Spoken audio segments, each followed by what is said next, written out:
اور یہ بھی سچ ہے کہ سارے کیلاش ایک ہی جگہ سے نہیں آئے ہیں، کیونکہ اس حوالے سے ہزاروں کتابیں لکھی جا چکی ہے، لیکن ابھی تک کسی نے یہ ثابت نہیں کیا ہے کہ وہ آخر کہاں سے آ کر ان وادیوں میں آباد ہوئے تھے، کیونکہ کیلاش قوم کی اپنی کوئی تاریخ یا مذہبی کتاب یعنی کچھ بھی ان کے پاس نہیں ہے۔ وہ صرف زبانی روایات پر نسل در نسل اپنے آپ کو یونانی اور اپنے آباء و اجداد کو کلاشا بتاتے ہیں، اور اس بات پر بضد ہے کہ وہ سکندر اعظم کی نسل سے اور سیام سے آئے ہوئے ہیں۔ کیلاش قوم کی اس نایاب ثقافت کی اگر بات کی جائے تو یہ سال میں 4 بڑے تہوار مناتے ہیں۔ کیلاش قوم کی سب سے مشہور اور سال کا پہلا تہوار، جسے کلاشی زبان میں جوشی یا چلمجوشت فیسٹیول کہا جاتا ہے۔ چلمجوشت ہر سال موسم بہار کی خوشی میں 14 مئی سے 16 مئی تک یعنی 3 دن منائی جاتی ہے۔ اس تہوار کو وادی کیلاش میں مذہبی تقریب کا درجہ بھی حاصل ہے۔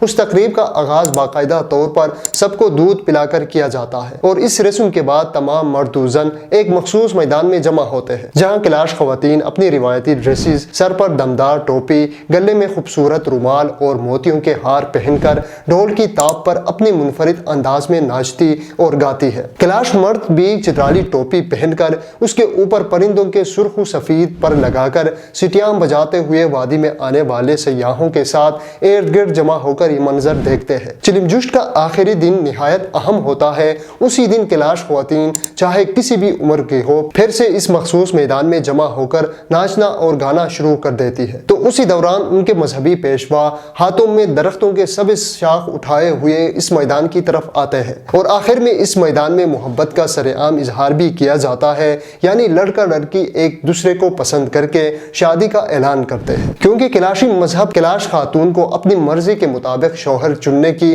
کھلی آزادی دی ہوئی ہے۔ مذہب کی دی ہوئی آزادی سے فائدہ اٹھا کر کیلاش لڑکیاں پسند کی لڑکوں کے ساتھ جب اور جیسا چاہے بھاگ کر شادی کرتی ہے۔ یہ آزادی صرف کیلاش مذہب کے اندر ہوتی ہے، باہر سے آئے ہوئے سیاحوں یا دوسرے مذہب کے لوگوں کے ساتھ نہیں ہوتی۔ اور اسی طرح وادی کیلاش میں موسم بہار کی خوشی کا اظہار کیا جاتا ہے۔ چلمجوشت فیسٹیول پاکستان کے سب سے مشہور اور رنگارنگ تہوار کی حیثیت سے پوری دنیا میں شہرت کا حامل ہے۔ ہر سال ہزاروں سیاح اس تہوار کو دیکھنے کے لیے چترال کا رخ کرتے ہیں۔ سیاحوں کے لیے کیلاش قوم کی شادیاں، اموات، مہمان نوازی، میل جول، محبت، مذہبی رسومات انتہائی دلچسپی کا باعث ہوتے ہیں۔ اس کے بعد اچال فیسٹیول جو کہ اگست کے مہینے میں منائی جاتی ہے، اور اس کے بعد پرو فیسٹیول فصلوں کی کٹائی کے دوران وادی کیلاش میں منائی جاتی ہے۔ کیلاش کلچر کی آخری تہوار چاموس فیسٹیول ہے۔ یہ سال کا آخری اور سب سے بڑا تہوار ہے، جو کہ دسمبر کے مہینے میں منائی جاتی ہے۔ دسمبر کے شروع ہی سے اس فیسٹیول کے لیے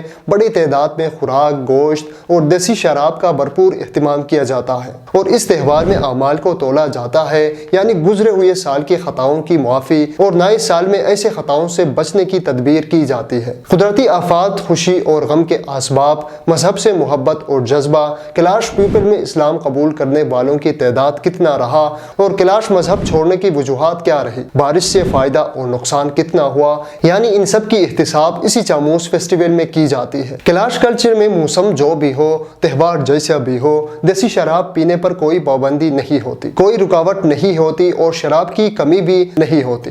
جو جتنا پی سکتا ہے اسے اتنا مل جاتا ہے، کیونکہ کیلاش مذہب میں اس کی کوئی پابندی نہیں ہے۔ کیلاش مذہب کی اگر بات کی جائے تو ان کو کافر اور وادی کیلاش کو کافرستان کہا جاتا ہے۔ کافر اور کافرستان مقامی نام نہیں بلکہ باہر سے آئے ہوئے سیاح یا مورخین نے ان کو یہ نام دیا ہوا ہے۔ کیلاشوں کی نظر میں یہ بالکل غلط ہے، کیونکہ کیلاش نہ تو کافر ہے، نہ ہندو، نہ عیسائی۔ ان کا کہنا ہے کہ کیلاش ایک مذہب ہے، قوم نہیں۔ کیلاش نام ہر زبان میں عام ہو کر قوم بن گیا ہے۔ حقیقت میں کیلاش مذہب کا نام ہے، اور یہ انوکھا مذہب دنیا میں صرف چترال کے ان پہاڑی وادیوں میں موجود ہے۔ چترال میں کیلاش کو کافر نہیں بلکہ کیلاش ہی کہتے ہیں، اور قدیم زمانے سے ان وادیوں کو کیلاش گوم کہا جاتا ہے، یعنی کیلاشوں کی وادی۔ جہاں تک کیلاش قوم کی بات ہے، وہ بھی ایک ہی نسل کے نہیں بلکہ مختلف نسلوں سے تعلق رکھتے ہیں، کیونکہ ان میں سے کچھ اپنے آپ کو باشگل افغانستان، سیام، سکندر اعظم کی قوم، اور کچھ خود کو یہاں کے قدیم باشندے کہتے ہیں۔ کیلاش کلچر میں خواتین کو منفرد مقام حاصل ہے۔